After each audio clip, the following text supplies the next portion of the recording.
आज मैं आपसे 5 ऐसे नियम शेयर करने जा रहा हूँ जो मैंने रॉबर्ट ग्रीन की बुक 48 लॉ ऑफ पावर से लिए हैं। तो बिना किसी देर के करते हैं काम की बात। नंबर 1, लोगों को अपने ऊपर निर्भर करना सीखें। जितना लोग आप पर निर्भर होते हैं आप उतने ही स्पेशल हो जाते हैं। पावरफुल बनने के लिए आपको लोगों को अपने ऊपर निर्भर करना सीखना होगा।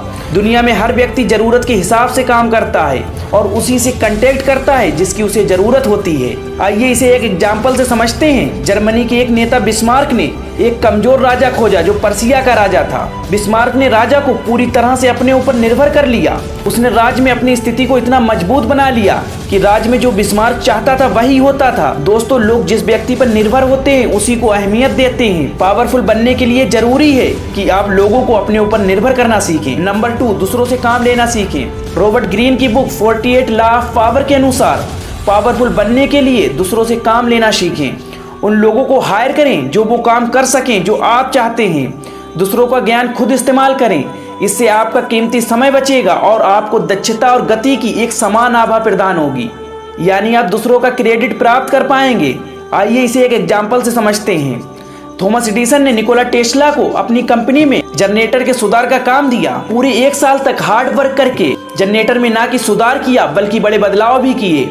निकोला की सारी मेहनत का क्रेडिट एडिसन को मिला। निकोला ने रेडियो का आविष्कार भी किया, उसका क्रेडिट भी मार्कोनी को मिला। और वैज्ञानिक पद पर रहते हुए निकोला ने बहुत सारे आविष्कार किए पर उसका क्रेडिट उसे कभी नहीं मिला। नंबर 3, दूसरों को अपनी तरफ करने का प्लान बनाएं। दोस्तों, पावर का मतलब है लोगों को अपने कंट्रोल में रखना और उनसे अपने प्लान पर काम करवाना। जब आप लोगों को अपनी तरफ आकर्षित करते हैं तो सारा कंट्रोल आपके हाथ में होता है और जिसके हाथ में कंट्रोल होता है उसी के पास पावर होती है, वही पावरफुल पर्सन होता है। जब आप दूसरे व्यक्ति को काम करने के लिए मजबूर करते हैं तो कंट्रोल आपके हाथ में होता है। अपने लाभ के लिए चारा डालें और दूसरों को अपनी ओर मिलाएं और उन्हें कंट्रोल में रखें। आइए इसे भी एक एग्जाम्पल से समझते हैं। बिस्मार्क, जो कि जर्मनी के एक ताकतवर नेता थे, उन्होंने कहा था कि जब वह हिरन को पकड़ने के लिए चारा डालते हैं तो कभी पहली हिरन को गोली नहीं मारते बल्कि पूरे झुंड के आने का इंतजार करते हैं।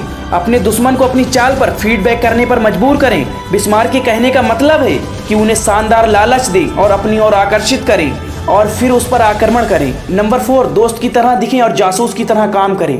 अपने कंपटीटर के बारे में जानकारी रखना बहुत इंपॉर्टेंट है। चार्ल्स मॉरिस, जो कि फ्रांस के महान नेता थे, वे अपने विचार कभी भी किसी को नहीं बताते थे।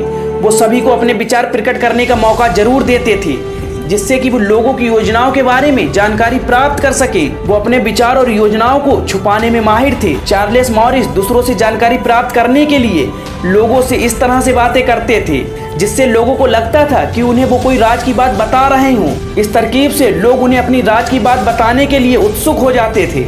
नंबर 5, अपनी इज्जत बनाकर रखें। इज्जत पावर की नींव का पत्थर है, इसे हमेशा संभाल कर रखें। अकेले इज्जत के दम पर आप लोगों में सम्मान पा सकते हैं और उन्हें डरा भी सकते हैं।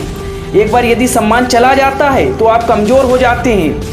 अपनी इज्जत की हमेशा रक्षा करें। लोग आपको आपकी इज्जत से ही जानते हैं। इज्जत बनाने के लिए बहुत मेहनत करनी पड़ती है, इसलिए इसे हमेशा बनाकर रखें। इन 5 नियमों को अगर आपने अपना लिया तो लोग आप पर डिपेंड रहेंगे, उनका अपने काम के लिए इस्तेमाल कर पाएंगे, वो आपके कंट्रोल में रहेंगे, उनकी प्लानिंग भी आपकी नज़र में होगी और वो आपकी इज्जत भी करेंगे। मतलब ये है कि आप अपने हर लक्ष्य को उनका इस्तेमाल करके जल्दी पा सकते हैं और उसका सारा क्रेडिट आपको मिलेगा।